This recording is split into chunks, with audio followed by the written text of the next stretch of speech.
Hello everyone, welcome back to simplified English tutorial. ఈరోజు మనం ఈ వీడియోలో ఇంగ్లీష్ లాంగ్వేజ్లో అత్యంత ఇంపార్టెంట్ అయినటువంటి ఆర్టికల్స్ గురించి ఏ సందర్భాల్లో ఎలా ఉపయోగించాలి, వివిధ రకాలైనటువంటి పోటీ పరీక్షలకు ఉపయోగపడే విధంగా పూర్తిగా విత్ ఎగ్జాంపుల్స్తో సహా తెలుసుకునేటువంటి ప్రయత్నం చేద్దాం. మరి ఇంకెందుకు ఆలస్యం, వీడియోలోకి వెళ్దాం.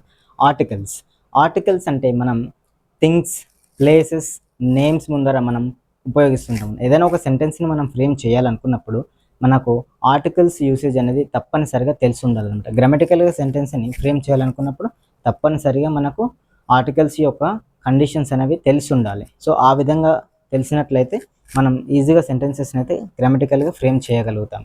వివిధ రకాలైనటువంటి పోటీ పరీక్షలలో తప్పనిసరిగా ఎక్కువగా అడిగేటువంటి ప్రశ్నలలో ఇది ఒక ప్రశ్నలు అనమాట. సో చూడండి, మీరు ఏ కాంపిటేటివ్ ఎగ్జామినేషన్ తీసుకున్నప్పటికీ అందులో ఆర్టికల్స్కి సంబంధించి తప్పనిసరిగా క్వశ్చన్స్ అయితే ఉంటాయి. సో మరి వాటికి కూడా ఉపయోగపడే విధంగా తెలుసుకునేటువంటి ప్రయత్నం చేద్దాం. ఆర్టికల్స్లో ప్రధానంగా 2 టైప్స్ ఆఫ్ ఆర్టికల్స్ అయితే ఉంటాయి: ఇండెఫినెట్ అండ్ డెఫినెట్. ఇండెఫినెట్ అంటే యాన్లను ఇండెఫినెట్గా పిలుస్తారు, దాన్ని డెఫినెట్గా పిలుస్తారు. అంటే ఇండెఫినెట్ అంటే విచ్ ఈస్ నాట్ స్పెసిఫిక్గా తెలియనటువంటిది. సో డెఫినెట్ అంటే స్పెసిఫిక్గా తెలిసినటువంటిది.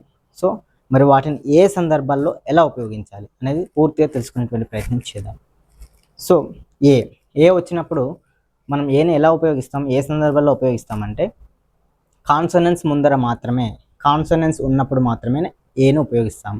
Noun must be countable and noun must be singular ఉండాలి, కౌంటబుల్ ఉండాలి. సో అలాంటి సందర్భాల్లో ముఖ్యంగా కాన్సనెంట్ అయి ఉండాలన్నమాట. సో మరి కాన్సనెంట్స్ ఏంటి, వావెల్స్ అంటే ఏంటి అనేది పూర్తిగా తెలుసుకునేటువంటి ప్రయత్నం చేద్దాం. సో చూడండి, ఎగ్జాంపుల్స్ అయితే ఇస్తాను చూడండి. A car, a bike, a boy, a dog. So ఈ విధంగా కా, బా, బా, డా ఇవి కాన్సనెంట్స్ అనమాట. కాన్సనెంట్ సౌండ్స్ అనమాట. B, C, D, F, G, H, K, L, M, N ఇలాంటివన్నీ కూడా కాన్సనెంట్ సౌండ్స్ అనమాట. సో కాన్సనెంట్ సౌండ్స్ ముందర మాత్రమే మనం ఏని ఉపయోగించాలి. ఎక్సెప్ట్ ఏఈఐఓయు వావెల్ సౌండ్స్ ముందర మాత్రం ఏని ఉపయోగించకూడదు.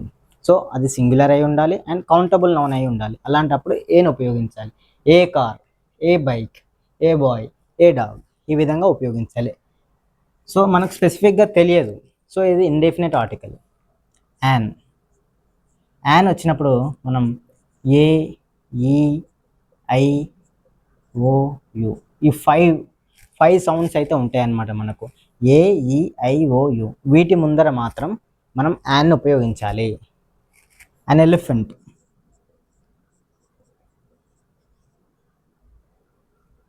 అన్ ఎగ్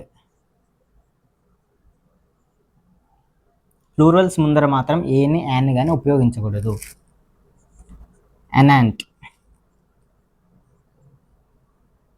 అన్ ఆరెంజ్ ఇవి ఇండెఫినెట్ ఆర్టికల్స్. స్పెసిఫిక్గా మనకు తెలియనటువంటి సందర్భాల్లో మనం ఏ అండ్ యాన్ ఉపయోగిస్తాం. కండిషన్ నెంబర్ 1, మనం కాన్సనెంట్స్ ముందర ఉపయోగించాలి. ఏని మాత్రం కాన్సనెంట్స్ ముందర మాత్రమే ఉపయోగించాలి. And that noun must be countable and singular. Names ముందర, ప్లేసెస్ ముందర, థింగ్స్ ముందర ఉపయోగిస్తుంటాము ఆర్టికల్స్. ఏ ఆర్టికల్ అయినా సరే.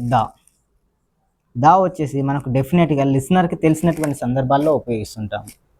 ద తాజ్ మహల్ అందరికీ తెలిసినటువంటిది, which is known to everyone. So the Taj Mahal, the Charminar, the Golconda Fort, the Red Fort. So ఈ విధంగా మనం ఉపయోగించినప్పుడు కొన్ని తెలిసినటువంటి డెఫినెట్గా స్పెసిఫిక్గా తెలిసినటువంటి వాటికి మనం దాన్ని ఉపయోగించాలి. The Red fort,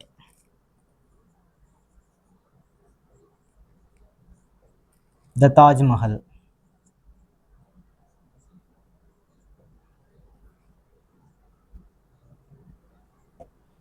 zero article అంటే ఏంటి అని అంటే, జీరో ఆర్టికల్స్ అంటే మనం కొన్ని సెంటెన్స్లో మనం ఏ ఆర్టికల్ని కూడా ఉపయోగించకూడదు అనమాట. సో ఎలాంటి సందర్భాల్లో అంటే, మెటీరియల్ నౌన్స్ అంటే gold, A gold, the gold, an gold ఇలాంటి సందర్భాల్లో మనం ఉపయోగించకూడదు. మెటీరియల్ నౌన్స్ ముందర ఉపయోగించకూడదు.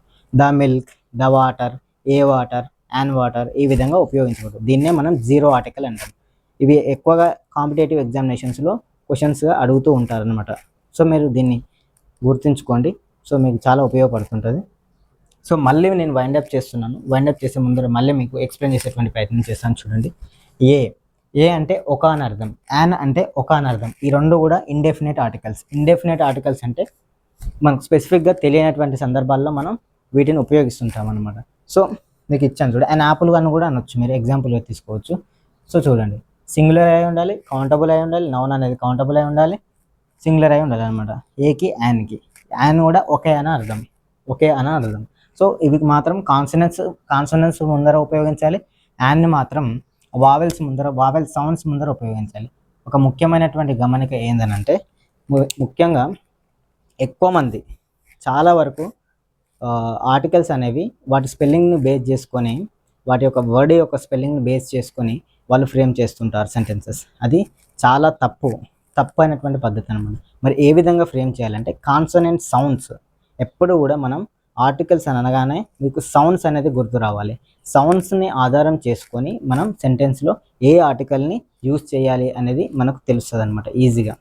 సో సౌండ్ని బేస్ చేసుకొని మాత్రమే చేయాలి. ఉదాహరణకు తీసుకున్నట్లయితే మీకు ఒక ఎగ్జాంపుల్ ఇస్తాను చూడండి. అవర్,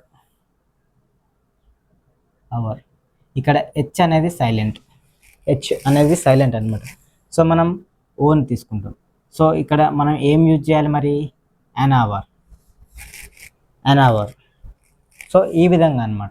సో మనం ఇక్కడ కనుక హెచ్ని కనుక మనం బేస్ చేసుకున్నట్లయితే, హెచ్ని కనుక తీసుకున్నట్లయితే మనకు యాన్ని ఉపయోగించే వాళ్ళం కాదు.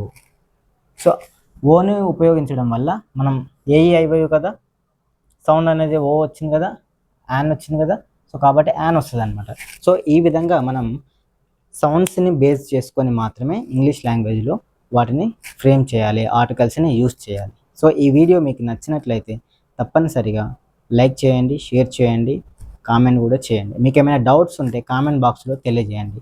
And please don't forget to subscribe our channel. Thank you.